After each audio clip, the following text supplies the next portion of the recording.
Halo semuanya, selamat datang di Lurus Terus bersama saya, Junior Effendi, PhD. Gimana kabarnya? Semoga selalu dalam keadaan baik dan kritis ya. Oke, hari ini kita akan bahas satu isu yang lagi heboh banget, yang bikin panas media sosial dan bahkan bikin beberapa pihak teriak-teriak histeris. Isu ini adalah soal pemberian abolisi dan amnesti oleh Presiden Prabowo kepada dua orang yang disebut-sebut sebagai koruptor. Siapa mereka? Yang pertama, Hasto Kristianto, Sekjen PDIP yang dituduh menyuap KPU, dan yang kedua, Tom Lembong yang disebut terlibat kasus gula.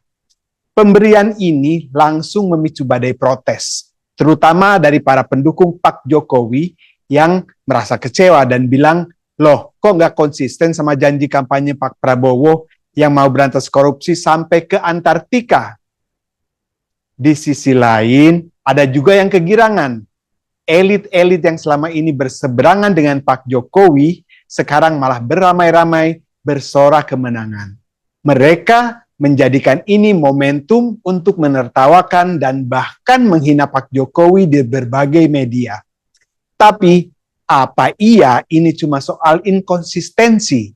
Atau ada sesuatu yang lebih besar di balik semua ini? Kita akan bedah sampai tuntas.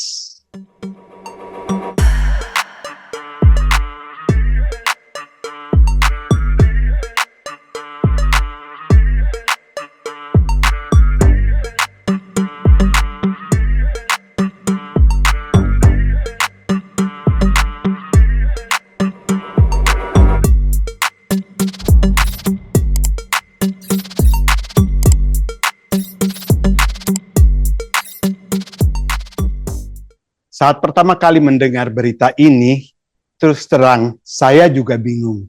Ini kok aneh ya? Ada satu hukum yang sering kita dengar dalam kehidupan kita sehari-hari. Namanya hukum Pareto atau hukum 80/20. Ini adalah prinsip yang bilang 80% dari hasil datang dari 20% penyebab.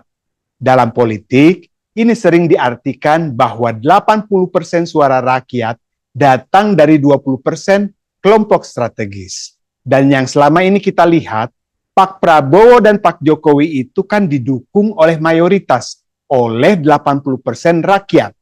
Tapi kok Pak Prabowo malah terkesan mengurus kelompok 20% yang berseberangan dan mengabaikan 80% yang mendukungnya.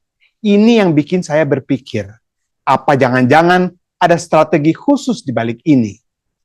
Kalau kita lihat ini secara dangkal, ini memang beresiko.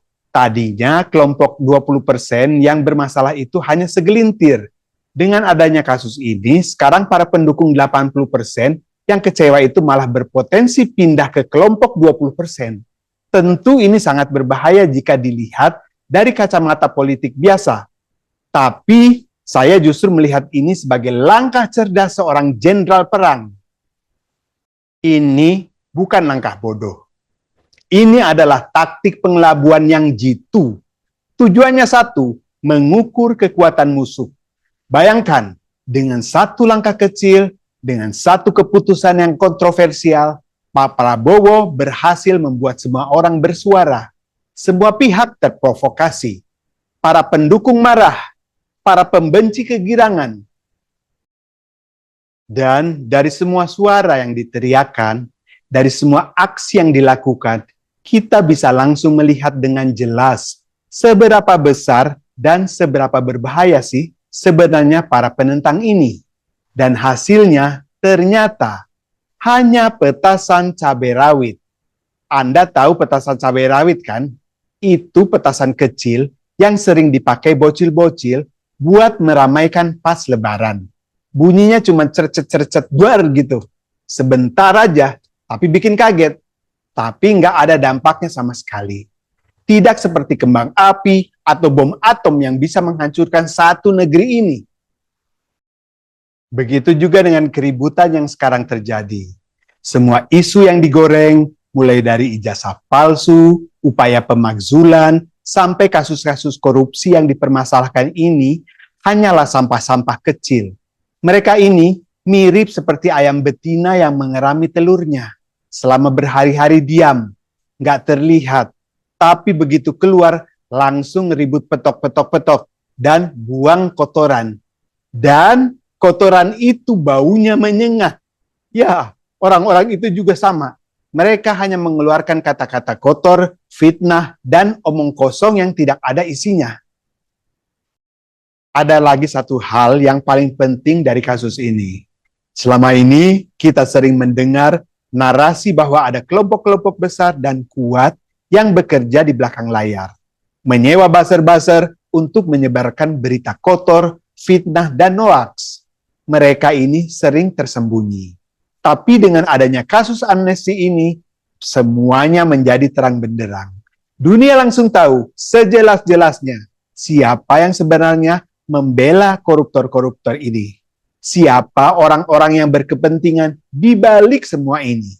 Mereka yang tadinya bersembunyi di balik tuduhan-tuduhan dan fitnah, sekarang berani muncul ke permukaan untuk membela orang-orang yang mendapat amnesti ini. Otomatis mereka menunjukkan dengan jelas, inilah kami, kelompok yang selama ini punya agenda tersembunyi. Jadi, ini bukan soal inkonsistensi. Ini adalah strategi jenius untuk membuka topeng para lawan politik. Jadi, dari pengamatan ini, saya punya satu kesimpulan. Kekuatan Pak Prabowo, Mas Gibran, dan Pak Jokowi itu bukan melemah, tapi justru semakin kuat. Apalagi Pak Jokowi adalah tokoh yang sampai sekarang masih didukung oleh mayoritas rakyat. Dan dukungan itu bukan berkurang, tapi semakin besar. Sekarang saya berani bilang, 80% rakyat sudah semakin mantap mendukung koalisi Prabowo, Gibran, dan Pak Jokowi. Lalu, bagaimana dengan yang 20% tadi? Mereka hanya remah-remah rengginang. Anda tahu rengginang? Itu adalah makanan yang renyah dan enak. Tapi kalau sudah jadi remahan, sudah tidak ada harganya lagi. Tinggal disapu dan dibuang ke tempat sampah kalaupun ada waktu. Begitu juga dengan kasus keributan ini. Kasus ijazah palsu, pemakzulan, korupsi gula, penyogokan, itu semua hanyalah sampah kecil yang tidak penting. Tapi kalau ada waktu, memang perlu ditong sampahkan, disingkirkan dari panggung politik supaya negara kita ini bisa maju. Itu dia opini saya hari ini. Bagaimana menurut kalian? Setuju atau tidak? Tulis pendapat Anda di kolom komentar di bawah. Jangan lupa like, share, dan subscribe channel Lurus Terus supaya kita bisa terus berpikir kritis dan lurus. Sampai jumpa di video selanjutnya.